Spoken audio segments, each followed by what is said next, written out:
Morning, how are you? Good, man, good. The holiday spirit is in the air. I'm feeling it. It's good, and sickness is in the air, so everyone's out sick, which is feeling that too. Great to see you guys. I want to talk to you today about two things. One is a thing that you probably are, but you think you're not. And the other is a thing that you're probably not, but you think you are. Okay? So this is going to mess with some conceptions we have of ourselves, and it's going to be a little awkward for a minute, so let's just jump into it. I want to put it up on the screen. This is the thing you think you are, or you think you're not, but you probably are. It's this, rich.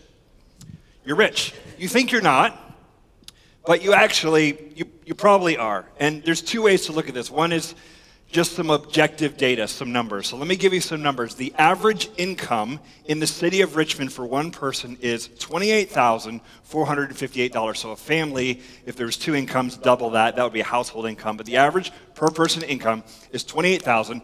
That's middle of the road of just the city, not counting the county, but just the city of Richmond.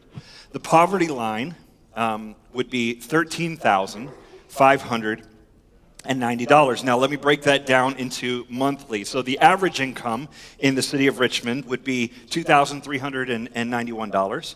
And the average monthly income, if you're at the poverty line, would be $1,132, okay? So you go, man, that's not a lot of money. Like that, wow, how do you make $2,300 on average? How do you pay rent and you think through what things cost and how that works. You go, man, that's not a lot of money. But let's put it in perspective of the world. I'm going to put up on the screen this thing called the global wealth pyramid. It's maybe a little hard to see how it breaks down. But basically what this is showing is income distributed across the planet, not just the city of Richmond, okay? And a couple things to notice is that if you make over $10,000 a year, so even our global poverty line, you are in the top almost 50% of the world in income. So if you made $13,000 of poverty line of America, you're in the top 50% of the world. If you make over $100,000 a year, you are in the top 11% of the world. So when you take income in America and you put it over the entire planet, I think you would have to conclude that if you're going to say, where are the rich people in the globe? They're here.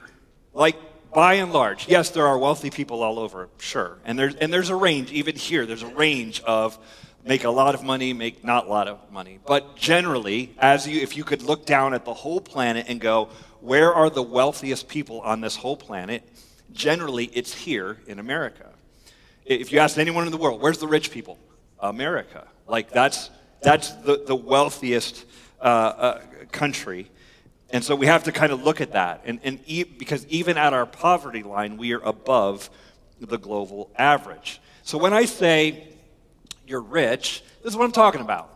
Like, in the scope of the world, we are wealthy people.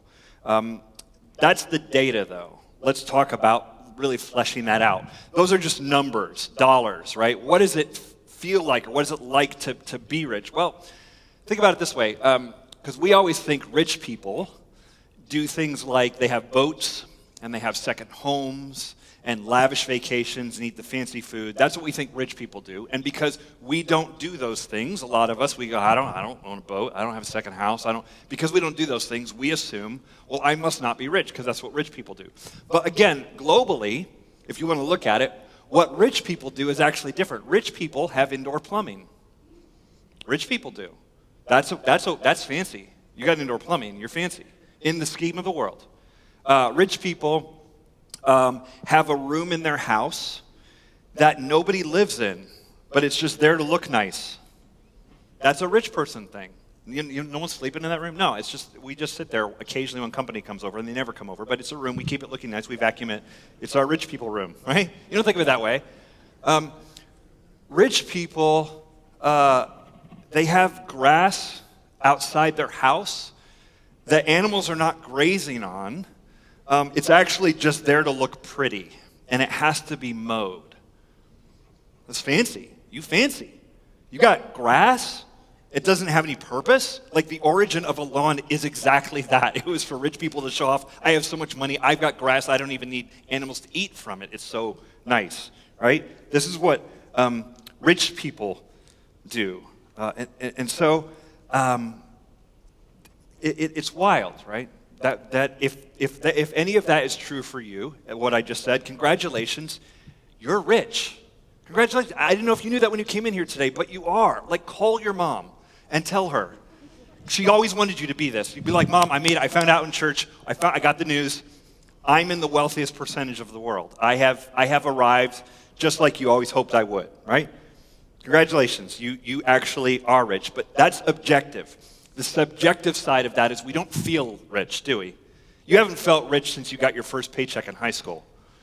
Because before that you had allowance, and then you went and worked a job, and you got $170 after taxes were taken out, and you thought you were a millionaire.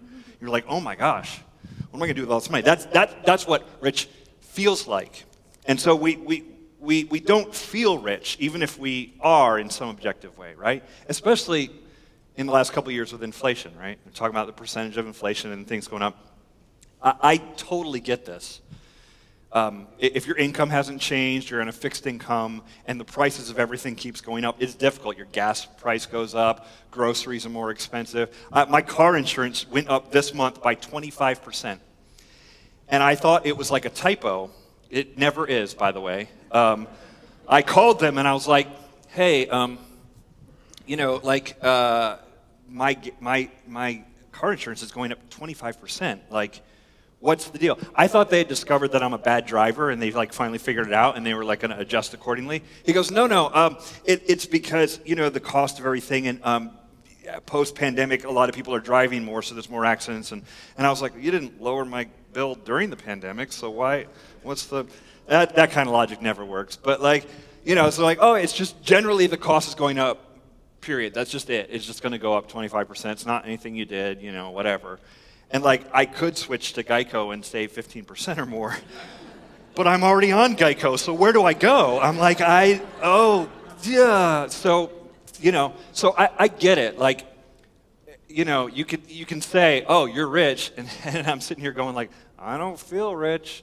It doesn't feel good right now. They're clamping, it's coming down on all sides. And even if you walk out here going man, I'm rich, you're also going to be going I thought it was going to feel better than this. This just isn't that great. So I totally get that. But the numbers don't lie. You're rich. In comparison to your neighbors, you may not be, and you may not feel that way. But as we look at the whole world, in this country, we are generally wealthy. Now that could be awkward for you to think about. You've probably not thought about it that way. But there it is. Let me give you another one. So I said there's a thing that you probably are that you think you're not, and that's rich. And there's a thing that you're not that you probably think you are. Here's the second thing. It's this. Generous. You and I think we are generous people, because what is the opposite of that? Well, it's greedy, and I'm pretty sure you don't think you're that. I haven't met the person who's come into my office and said, hey, Chris, I need to confess my sin. I'm greedy, and I have the sin of greed, and I just need to confess that. Nobody says that. Nobody thinks they are hoarding, greedy, they spend all the money on themselves, they're after all the money. People don't think they're that way. So we think, I'm not greedy, therefore I must be the opposite of that. I am generous, done, good, that's me. Because we value generosity, and we think we are generous. But if you are generous, there must be some data points to prove it, right? You must be able to produce something and go, I am generous, and here's how. Here's how I spend my time for other people. Here's how I give my money away. Here's how I spend the energy and the things I've been given to pour out for other people. You must be able to show something that says that you're generous. And so my question is, are you actually generous, and what evidence do you have? I'm not judging you. I don't know your heart, okay? Let me just say this up front. I don't know your heart. I barely know my own. So I don't know where you're at. I just want you to ask yourself this question: am I a generous person? And follow that up with, how would you know if you're generous? How would you know?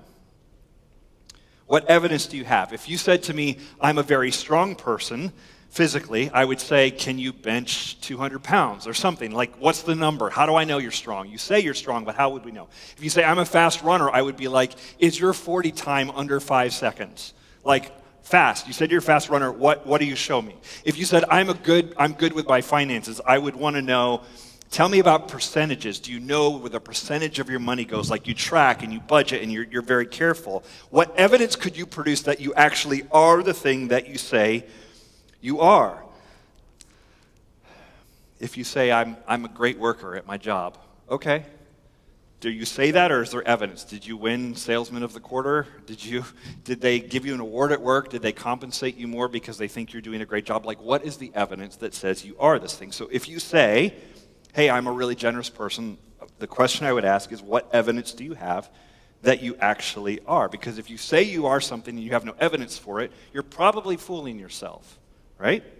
So generous is something we say we are, and because it's something we want to be. We value generosity in ourselves and in others. Like, you hear this at funerals. Oh, he was so great. She was so wonderful. Would give you the shirt off of their back. I've never seen anybody do that, but it's the thing we say. And what we mean is they're a generous, giving person. And we love that. We want that. I want that said about me when I die. I won't be there, but I just want people to say it when I'm gone. Like, hey, he was really a generous person. You want that. And you value it in other people. I want to be surrounded by people who are givers, not takers, don't you? Wouldn't it be better if your friends, family, coworkers were giving people, not taking all the time? Wouldn't it be better if you were a giving person, not a taker? Like, we value generosity. So the question, again, is, are you actually generous? Well, let's talk about money for a second. The money spent, you could look at your budget, say this is how much money you made. How much of your money did you give away? There's numbers and data for that too. The average American gives away 2.1% of their income. Okay, 2.1%. This is average in America.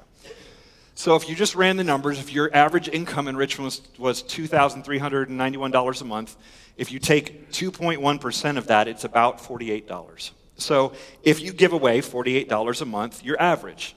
Now, $48 a month giving away can be, they were coming around at work and they were raising money for this kid for Christmas and we gave him $20. Or you went to they always get me this at Petco. They're like, would you like to donate $1 for the pet shelter? And I'm like, I don't like those dogs. I'm cold-hearted this way. I'm like, no, I'm not giving a pet. But if you round up at the cashier, they're like, will you? Okay. So you can get to $48 from $2,300 pretty quickly. So maybe that's where you're at. But if you give away about that, that's average. I wouldn't call that generous. That's just sort of average. That's just like what people do. Now the question of are you generous matters. Because it really affects how you show up in the world, for everybody. But I think if you're a follower of Jesus, it matters more. It's a discipleship question. Am I aligning my actions with what I say I believe? I say I love God, I love Jesus, I'm following him.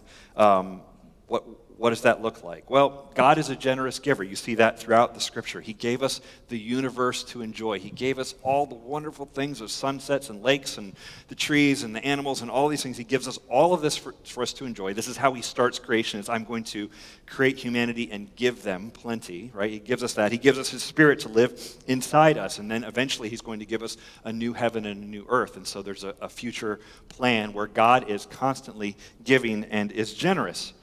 And this is a great thing. What do we call God? We don't say God is generous. We say God is love. So this generosity of God is connected to the love of God. God at his core is loving. And when you love something, you give. You're generous. That's how it works. If you love, if you're a young man dating this young girl and you love her, you want to give. What can I give to her? Can I buy her presents? Can I buy her a ring? And we get married. That's a normal expression of our love, is to give. When we have children and we go, oh, it's Christmas, I want to give them something. It is an expression of our love. I want to give. When you're out with your friends and one of them says, hey, let me pick up the check for dinner, they are giving something to you and they're doing it because they love you. This is how it works. Love and generosity are always connected. So if we're going to be loving disciples of Jesus, we have to be generous people.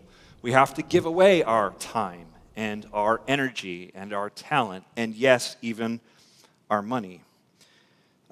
Because when we do that, we are being generous towards God and others, and we are becoming like God. We are being his disciples.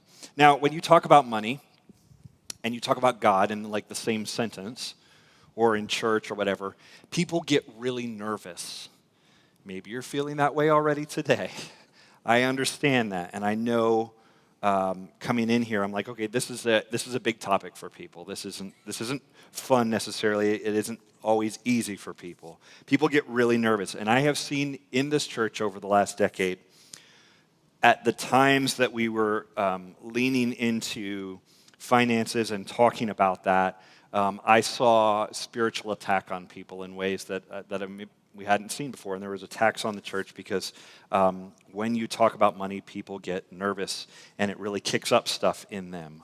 I could get up here and talk about marriages and how to have a better marriage, and you probably would not be rattled. I could talk about worship and what it means to worship God, and you would not be rattled. I could talk about prayer and some strategies to have a more effective prayer life, and you won't walk out of here rattled. You might say it was useful, it was good. But I talk about money, and it's like, preacher man, how about you go back to the faith and prayer and those kind of topics, right? Like, let's not talk about that. Why don't you stay off of my wallet? Jesus actually promised, and we should know this, he actually promised this is the way it will be for people.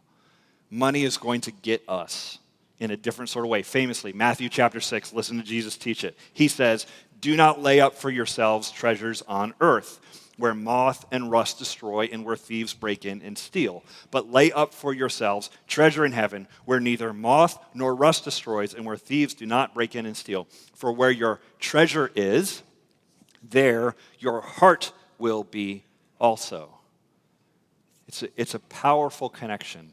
Your heart follows your treasure. Where you put money, your heart will go there as well. And this is why it matters for disciples of Jesus, because Jesus wants our heart, not our money. That's not the point. The point is our hearts. And there's this strong connection between money and our hearts.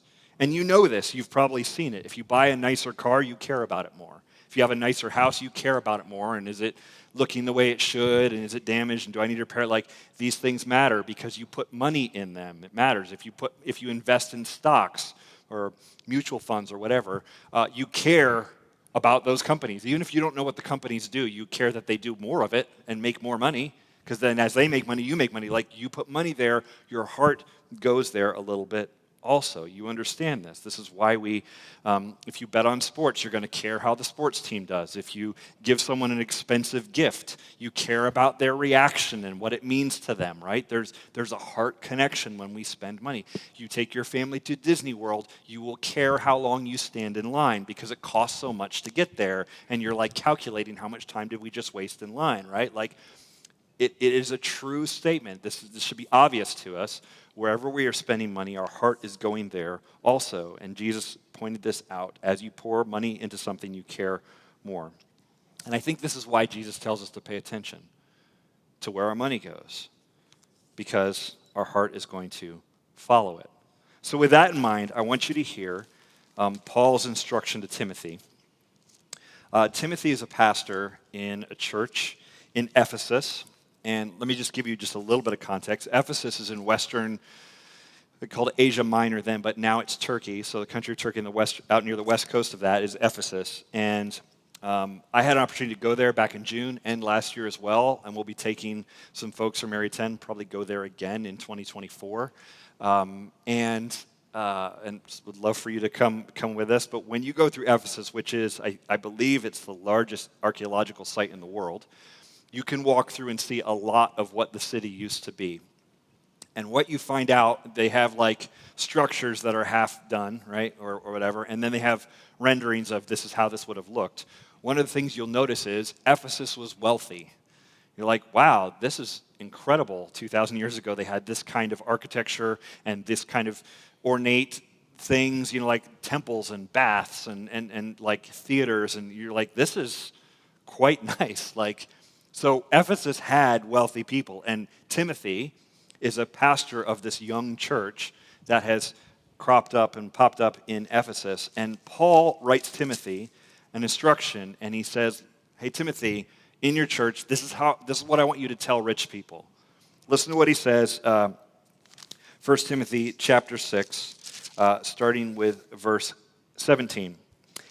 As for the rich in this present age, charge them not to be haughty, nor to set their hopes on the uncertainty of riches, but on God, who richly provides us with everything to enjoy.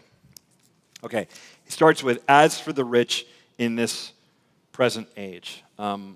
This is why I wanted to start by reminding us that in the globe, we are the rich people. Because if you don't think you are, you will ignore everything he says here. You'll go, oh, the rich, that's somebody else. That's not me. Read it as if it's us. Just try it. Read it and go, okay, what does this say to me? He says, as for the rich, tell them not to be haughty, which is a Greek word that translates to, some translations will say haughty, some will say high-minded. I think arrogant is a pretty good word. If you've got money, don't be arrogant, don't be cocky about it. And notice where you are. Don't get full of yourself. And I think money can make you like that. I was talking to a friend of mine this week who's a CEO, and he makes really good money. And he said, I think making good money is poisonous to people if they don't have good character. If you lay money on top of good character, good things can come out of that. But if you don't have good character, adding money becomes very problematic. And he said, I've seen it go off track for a lot of people very quickly. And he said, also, it's very hard to develop good character when you have a lot of money. And I think Jesus said something similar to that also. I'm like, okay, that's really interesting. And this was talking to a guy who has a lot of money. There's something about your heart that can get messed up when you have a lot of money. And there's an arrogance that can come from it. I sold so much. I made money because I work really hard, and I just really killed it this quarter, and we just made a lot. Okay, true, you may have worked hard, and you may have sold really well, but a realistic understanding of your situation is you may have sold a lot because you have a really good product that's better than your competitors. You may have sold a lot because the market is what it is right now, and your product is needed. Like, there's a lot of factors that go on. You happen to live in a country that financially rewards that kind of hard work, right? We go, I just worked really hard. That's why I made money. I'm just really good. I'm crushing it, whatever. And it's like, look, you probably don't work as hard as your granddaddy did, who got up with the sun and worked all day in a field or a farm or in a factory or something and didn't make near the money you make for sitting behind a laptop 4 hours a day, right? These are different things. I'm not begrudging anybody sitting behind a laptop. I also sit behind one. I'm just saying, let's have a realistic understanding of all the factors that are going on in the world that allow us to make good money and not get haughty or high-minded or arrogant about it and think that because we make good money, it's because we're just so awesome. It's not true. There's a lot of other things going on there. And so Paul says, hey, if there's people that are rich, remind them to not be arrogant about it. And he says, don't set their hope on uncertainty. Don't set their hope on riches because it's so uncertain. Instead, they should trust in God. You see a big concern from Paul about what money can do to our soul. And when we put our hopes in it, when we trust our money and rather than trusting God. The reality is, and he mentions it here, the reality is money is uncertain. What does it take for it all to grind to a halt? What does it take? What happens to retirement plan in your 401k when the economy tanks? Goes down, right? What happens when you get a diagnosis from a doctor that money won't fix? What can you do then? Steve Jobs had plenty of money and he still died of cancer. He could have got the best treatment in the world, and he did, right? But at some point, all the money in the world will not save you. There's an uncertainty there, and especially, and I think we should know this from the last couple of years, it can be gone like that. The company can have a downturn. There can be layoffs. There are no guarantees. And so the reminder here is put your hope in God now. No matter how much you make, if you make nothing or if you make a ton, put your hope in God, not in money. It's not going to save you. So he says that to them. And then he says, hey, rich people, also do this. Verse 18, listen. He says, they are to do good, To be rich in what? Good works. To be generous and ready to share. Thus, this is what it does, storing up treasure for themselves as a good foundation for the future so that they may take hold of that which is truly life. There's a lot in there, but let's just unpack it. Be rich in good works. So being generous is not just money. And a lot of people want to push back immediately. I say, are you being generous? And they're like, well, I give my time to this. That's part of it, for sure. If we're talking about the heart, yes. Where do you give your time? Where do you give your energy? Where do you pour out your talent? Where do you pour out for people that are not you or your family? Where are you reaching out? So it is a conversation about money, but it's not just money, right? Generosity. But a lot of people want to say, I don't give money but I give time. And I guess I would push back a little on that and say, also let's talk about the money. Not to say that giving of your time, because there are times in life, and there are seasons, and there are different things you're involved in where you can only give time and not money. I understand that. But let's at least also have the conversation about money, that he tells us to be generous, to do good works, but to also generously give and share to help out those who are in need, and not just spend on ourselves. Well, why? Well, he says when you do that, you're securing a future, and you're storing. It's an echo of what Jesus says. You're storing up for yourself treasure in heaven. Being generous actually changes you. It changes your soul over the long term. That sounds very foreign to us because we're accustomed to thinking of money and long term as something like retirement plans. Like, are you spending all your money this month? Well, no, I'm saving. What are you saving for? I'm saving for a couple years at the end of my life where I want to not work, and so I'm going to save, and I'm going to approach those years and be in good shape, and I'll be well taken care of, and I'll have the money, because if I put it away now, I'll have it then, and all that kind of stuff. That is long-term planning. And if we think longer term, we start going, well, I want to make sure that my kids have something, so I'm going to save money and put it away, and then I'm going to give it to my kids when they're older and I die and all that. And so that's the long term that we think of. And Paul is going, think even longer term than that. You have eternity here. When you die, you're going to live again. And not everybody believes that, but Christians do, that when we die, we will live again in eternity with God. And he says, think the long game here. How are you spending money that makes an impact on eternity? What are you doing with your money that helps people to know God, to grow closer to him, that affects your own soul and your character? Think about those kind of things. Giving, and what giving does, what financial giving does, is it helps us to focus on eternity. So here's the challenge I have for you. My challenge is for you to think about today how you can give away money. It really in three ways: generously, intentionally, and sacrificially. So, generously first.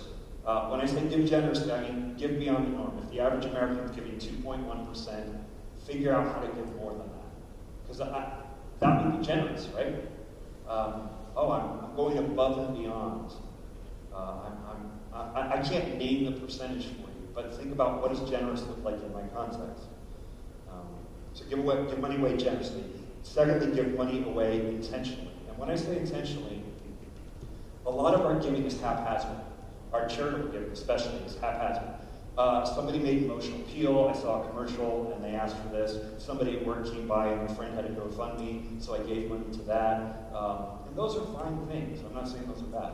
But let me challenge you to actually sit down with a budget and look at how much money you have and then intentionally give away a percentage of it and go, I'm going to give this money away. Like, period. At the beginning of the month, it is gone.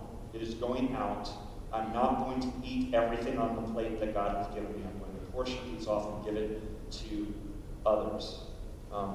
As a way of honoring God and serving God and being a generous person, but be intentional. Haphazard giving can feel good. It's a dopamine hit. Oh, I gave to that thing, and then they got the thing, and I'm so happy. We meet the goal, and all that kind of stuff. But a lot of that kind of giving can often feel like it helps them, but it also makes us feel good, so it still ends up being a bit about us. When we give intentionally, it's a bit different than that. So actually, set aside money and give it away. The truth is, someone who intentionally budgets a percentage of their income to give away every month will give away more money than someone who haphazardly gives when they emotionally feel it. Even if the person who haphazardly gives has more money. I've seen this. I've had conversations with people about it. And it's like that. Somebody can go crush a workout, but the person who's going to get in better shape is the person who's doing it every day, right? The consistent, sort of the compound interest effect applies clearly to money as well. When we intentionally give money away, we will, over time, be more generous people. And so, generously, intentionally, and then lastly, I would say give sacrificially, which means give away money till it hurts a little. This is actually the underappreciated magic of generosity. When we give money away and we feel it a little bit, that changes your heart. I mean, how could it not? Your money is so connected to your heart. When you are giving it away, it does something inside you. It changes your heart. God wants our hearts, not our wallets. So let me talk about what this looks like briefly at our church. We're studying budget for 2023. In 2022, our budget was about $60,000 a month. We have a breakdown of that if that's something you want to see. But our budget has been $60,000 a month.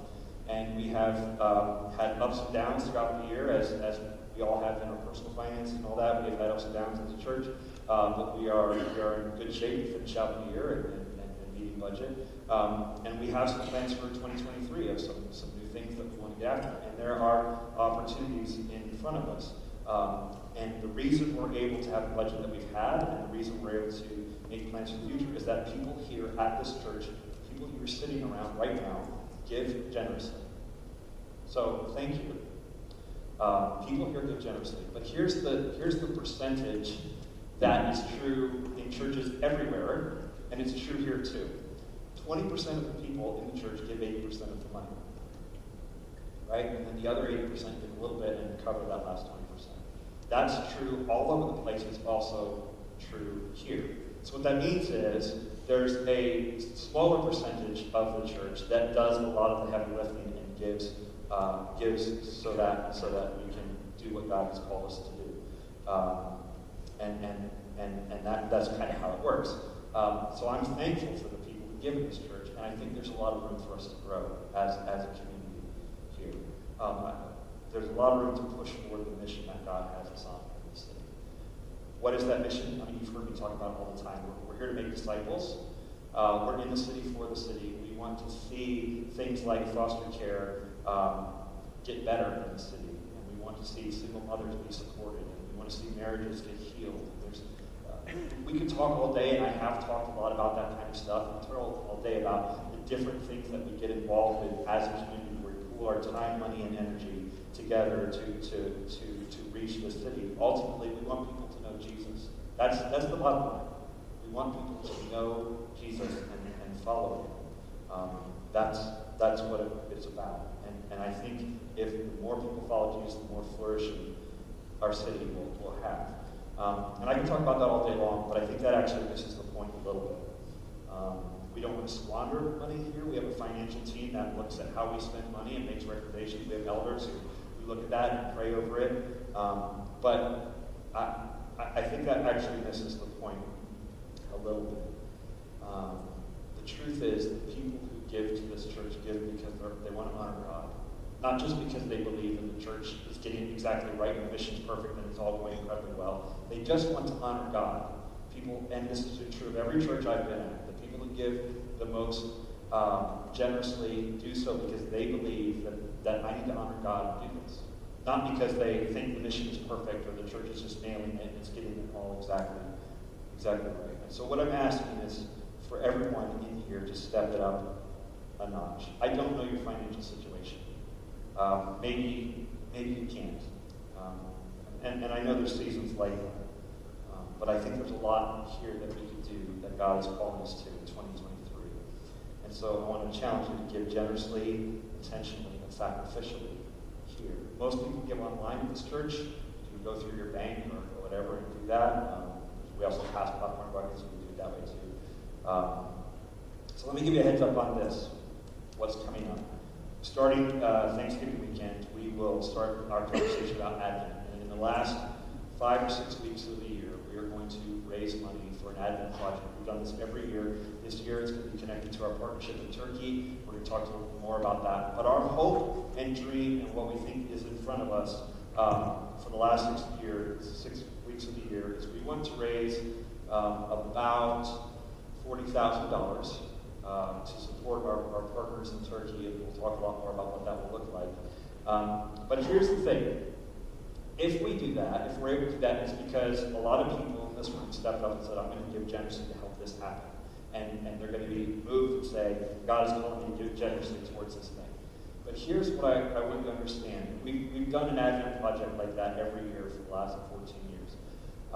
Here's what you need to understand. The reason we can do that, the reason we can potentially raise that money next month, is because a lot of people quietly gave generously, intentionally, sacrificially every month. That's it. That's what happens. We don't wave flags about it. We don't celebrate it. We don't blow a trumpet or something like, look how much the people gave. We're not flashy about it. It's people quietly, generously, intentionally, sacrificially giving. Sets us up to be in the position that we can actually do what we're hoping to do for Advent. So my challenge is to give generously here to this church.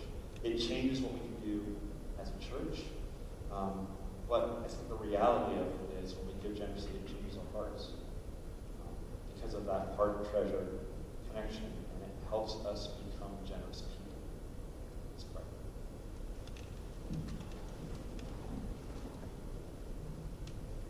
God, this is never an easy conversation for folks, for all of us to engage, to think about where our money goes, and does it matter more than just money? Does it affect other realities in our lives? And God, I think a lot of us have felt the pain associated with money, either not having enough or maybe having a lot and squandering it or getting ourselves into some trouble with it. There's a lot of pain, a lot of fights, and a lot of broken relationships that are a result of money. And so, God, we know this stuff runs deep in us. And so I pray you work on us and you help us to have some different conversations about money. Not just the conversation of how am I going to get more, but a conversation about how can I give more? How can I be generous? God, you have a bigger vision for this church than we have. You have a broader hope for this city than even we can imagine. And I pray you just use us as one piece of that to accomplish your will in this city, to see more people come to know you, more people give their lives to you. God, do your work today in us and through us. Thank you, Lord. Thank you for you being the generous giver. That is our model. In Jesus' name we pray.